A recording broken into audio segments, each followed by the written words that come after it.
En clair, la situation chaotique actuelle de la Guinée nécessite une attention immédiate et une action concertée, tant au niveau national qu'international. Les défis sont considérables, mais avec un engagement véritable en faveur de la démocratie et des droits humains, il est possible de bâtir un avenir meilleur pour le peuple de Guinée. Il est plus que jamais temps de rompre avec le système actuel qui a démontré ses limites durant des décennies et de s'engager ensemble pour bâtir enfin un État moderne. Mesdames, Mesdemoiselles et Messieurs, au plan sous-régional, le Bloc libéral note avec indignation l'échec puissant de la CEDEAO à résoudre les problèmes de démocratie, le phénomène de coup d'État, de développement et de gouvernance. Elle a trahi les idéaux des pères fondateurs de cette institution en devenant le syndicat des chefs d'État, à la solde des intérêts étrangers et non une CEDEAO des peuples. Elle est minée par la corruption politique, le laxisme et les mécanismes pour faire respecter ses propres décisions manquent de rigueur. Le mépris des préoccupations des peuples ouest-africains relatives à la gouvernance, au développement socio-économique et aux droits de l'homme nuit à la crédibilité de la CEDEAO et à sa capacité à agir en tant qu'arbitre. De ce fait, nous assistons à une mort cérébrale de la CEDEAO. La naissance de l'Alliance des États du Sahel est l'une des conséquences de cette mort. Un espace jadis prometteur est aujourd'hui réduit à des discours d'accusation de déstabilisation et de démenti. C'est pourquoi le Bloc libéral appelle sans ambiguïté à la dissolution de la CEDEAO telle qu'elle existe aujourd'hui et à la naissance d'une autre organisation qui s'appelle, comme on veut, que ce soit une CEDEAO des peuples, que ce soit gouverné par les institutions et non des chefs d'État qui ne se soucient que de leur fauteuil présidentiel.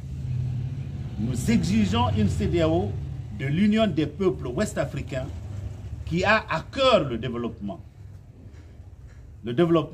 sous-régional, la paix, la société civile, les entrepreneurs, les femmes et la jeunesse, afin de renforcer l'efficacité de cette organisation réformée et promouvoir une intégration régionale durable. Mesdames, Mesdemoiselles et Messieurs, au niveau régional, l'Union africaine a également raté sa vision, la vision de ses pères fondateurs. Toujours au bas des indicateurs de développement depuis 79 ans. Cela ne fonctionne plus. Il faut changer de logiciel de coopération en privilégiant le financement et l'appui technique des programmes gouvernementaux en Afrique. En définitive, le Bloc libéral demande à l'ONU de nationaliser les fonctionnaires internationaux qui se promènent à travers le monde afin de permettre à chaque pays de disposer d'une véritable expertise nationale pour son développement. Enfin, le BL dénonce avec force l'indifférence de la communauté internationale envers le CNRD. Face à l'attitude ainsi affichée, nous sommes en droit de nous poser des questions sur l'engagement des acteurs mondiaux en matière des droits de l'homme et de démocratie dans notre pays. Visiblement, la diplomatie de la communauté internationale est plus préoccupée en Guinée et en Afrique par le positionnement du leadership occidental face à la Russie ou à la Chine que par la défense des valeurs démocratiques universelles. Par exemple, la Guinée, malgré des graves violations des droits humains et des libertés fondamentales, a été vite réintégrée dans les instances internationales comme la francophonie, avec les soins et les bénédictions de la France, au mépris des valeurs démocratiques et des droits humains.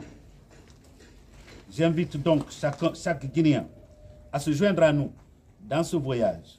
Soutenez-nous alors que nous défendons une Guinée qui incarne nos valeurs et reflète nos aspirations dans le monde.